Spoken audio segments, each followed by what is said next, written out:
that got a little more dicey and butt clinchy than we wanted, but a win's a win. 7-6. The bullpen's kind of bent a little bit, not broken, and that's the most important thing. And Iggy made some clutch pitches when he had to. 2 strike mistakes that we're just not used to seeing from Iggy this year, and going back to last year, but you knew it was going to happen at some point where he was going to have to dig deep, and he dug deep really nicely. And I want to point out a couple of small, big things. Ha-Seong Kim going to third on the kind of Ceddanne Rafaela ground ball was really key because you're not going to get the double play with Ceddanne's speed.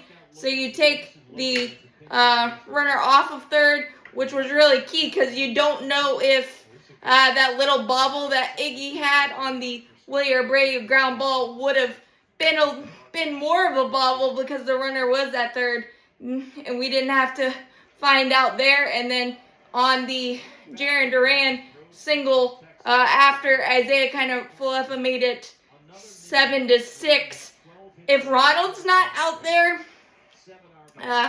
they might try and grab an extra 90, but with Ronald's cannon, you're not going to do that with 1 out. But if that's Eli White or Yaz even, I think they might test it to try to get that extra 90 because they're starving for wins, especially at home. But with Ronald, you're definitely not taking that chance. So that allowed for Iggy to have a couple more bases to play with. So I thought those were huge, and Iggy was able to wiggle out of it. Did get a big strikeout.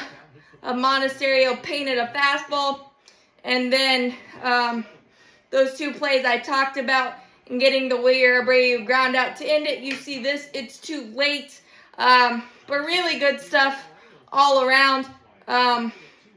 Didier Fuentes getting that big double play off of the bat of Mickey Gasper after Strider walked Willie Abreu, and then Didier gave up a CNI single to Contreras and walked Yoshida. It could have really gotten really bad for Didier, but really good challenge, and thank goodness we had ABS on the 2-0 pitch because that switched from a 3-0 count to a 2-1 count, and he was able to get a pitcher's best friend twin killing off the hot smash to Ha-Seong Kim, and a nice stretch by Matty O. So they only got 1 run there, and then Dylan Lee came in and got Nick Skogard to ground out to end that mess to limit the damage to 1 there. And then Dylan Lee did give up a hanger-banger slider homer to Isaiah Kiner-Falefa, his first one in a Boston uniform over the monster to make it 5-4, but he was able to keep it there.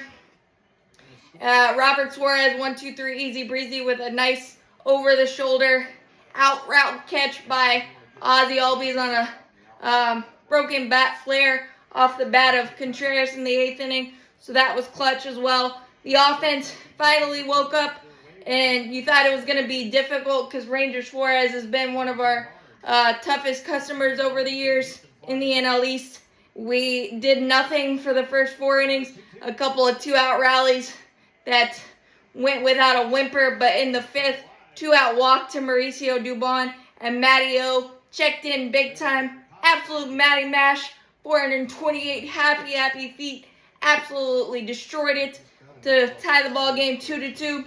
And then in the 6th inning, Riley triple, Eli White eagle eye walk, first and third, no outs, and then Money Mike, who was the hero of the day, 4 for 4, double in the gap off of a nasty slider, and he was able to stay on it. Smoked it 3-2. Unfortunately, it was a ground roll style double, so he didn't get that extra RBI.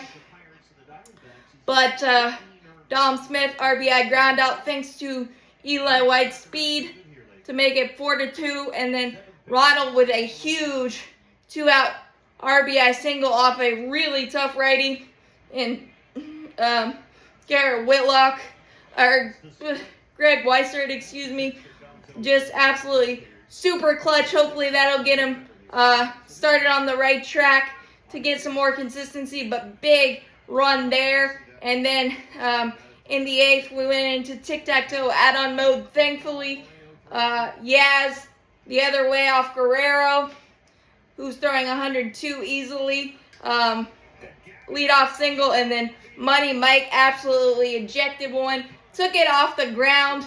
It was a Bryson DeChambeau driver over dead central, 426. Happy feet. Absolutely crushed it. I still don't know how he did it, but I'm so glad that he did.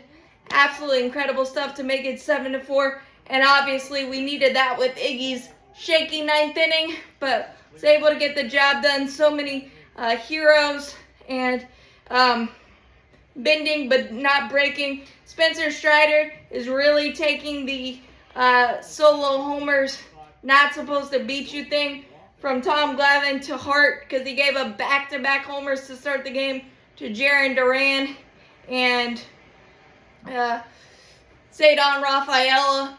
Meatball fastball and a hanging slider back-to-back. So just poor execution after that.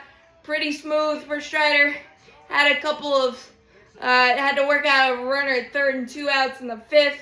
The leadoff walk in the 6th. I think I would have liked Walt Weiss just to say 5 and dive there, but because leadoff walks usually lead to a lot of a mess. But again, we were able to limit the damage all night long. So as always, go Braves, champions forever. Hit that like button, hit that subscribe button.